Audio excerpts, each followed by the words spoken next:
5, 4, 3, 2, 1.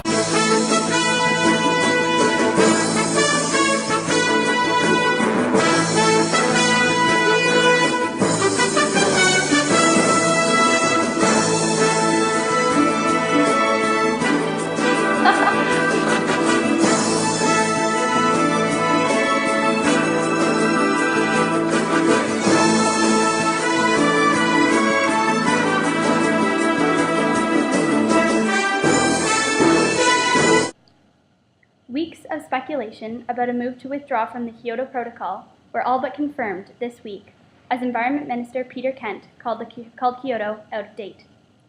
Kent blamed Canada's rising level of greenhouse gases on the inaction of previous governments. When asked if Canada would indeed be withdrawing from the protocol, Kent said that he would neither confirm or deny the move. When asked why, he simply stated, "This just isn't the time." He explained that the government has newer, more modern goals to reduce greenhouse gas emissions that will be much easier to achieve. The Kyoto Protocol is an international agreement which focuses on the reduction of greenhouse gas emissions globally. The present levels, which are largely due to 150 years of industrial activity in developed countries, are becoming dangerous to the entire world. The potential withdrawal from Kyoto has caused a major upset among Canadian environmentalists. Greenpeace representatives woke early on Monday morning to spell out a message on the lawn in front of Parliament reading, "Climate fails." And Green Party leader Elizabeth May called the potential move a dangerous act of sabotage. An official decision will be made next month, according to the Harper government officials. And in the meantime, citizens of Canada and political leaders alike are keen to see how the story develops. Thank you very much, Mackenzie. That was fabulous of you to share that information with us. So this just in. On November 28th of this year, Egypt started the long 6 weeks process of over 27 provinces to vote on their new political leaders. 3 elections will take place, voting on who will be their new representatives for the People's Assembly, then for the Shura, the upper house of Parliament, Council, and then the presidential election. Both houses have 2/3 of members elected by proportional representation, which means that the number of seats won by a party or group of candidates is proportional to the number of votes received. After Hosni Mubarak was ousted, Egyptians showed up peacefully to the first day of elections, ready for change. This was good news, since there were 42 deaths during protests in the upcoming weeks to the polls, so there was a feeling of being violence there as well.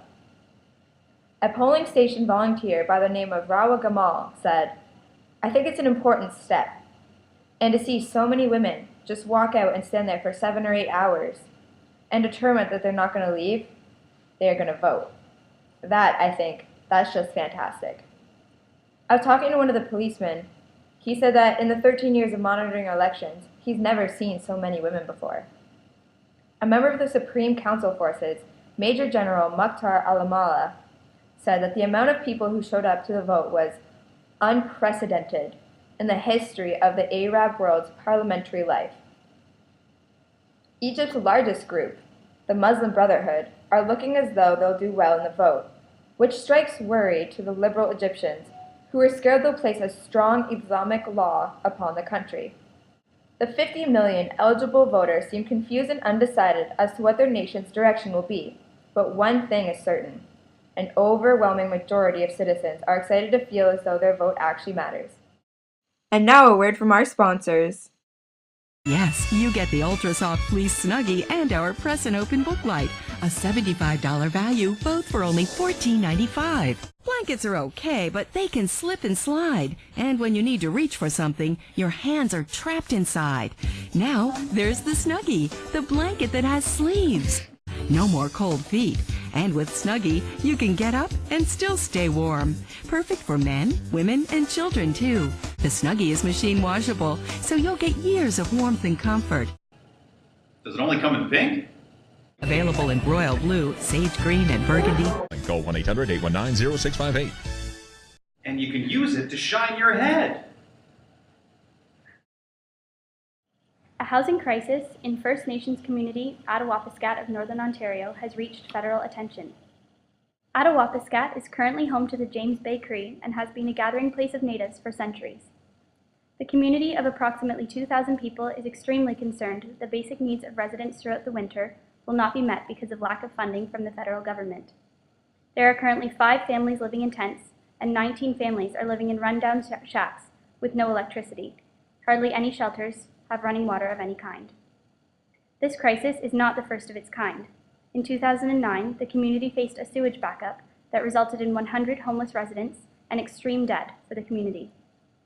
The Red Cross has become involved in helping the people of Attawapiskat by taking on a donation coordination role. Donations can be made on the Red Cross website, redcross.ca. Representatives of the Red Cross also flew into Attawapiskat on Tuesday to assess the basic needs of the villagers. Reported needs include generators, blankets, sleeping pads, and winter clothing. The Red Cross will make arrangements to get supplies into the community as soon as possible.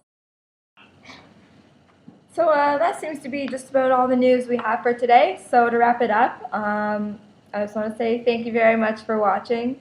This has been another edition of The Rant, and you stay classy, Regi. And thanks for stopping by. But mostly stay classy.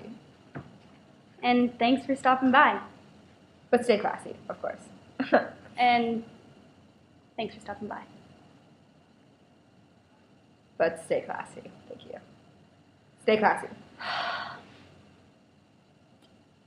Thanks for stopping by, Stay Regi. classy. Thanks for Stay stopping classy.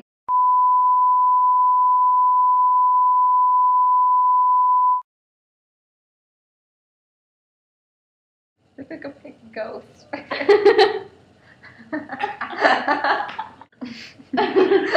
You look like a pink Jesus. Perhaps I should wear this to the semi-formal. It is a night in Paris. Yeah, I love my snuggie. Uh-huh.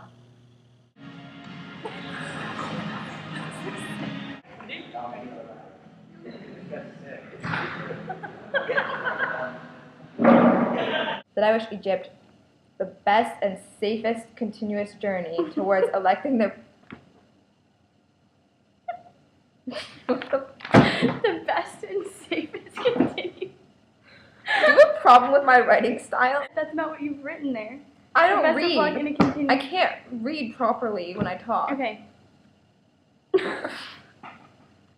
After Hosni Mubarak. After Hosni Mubarak. Serious faces. After Hosni Mubarak. Hosni Mubarak. Who names their child that? After Hosni Mubarak was... we seem to be having some... was ousted. Egyptian No, showed up. okay, just- I'm using that. No. We have 6. Okay. After...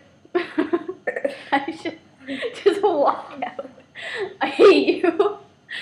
After Hosni Mubarak was ousted, Egyptians showed up peacefully. Oh, no. Let me! Okay.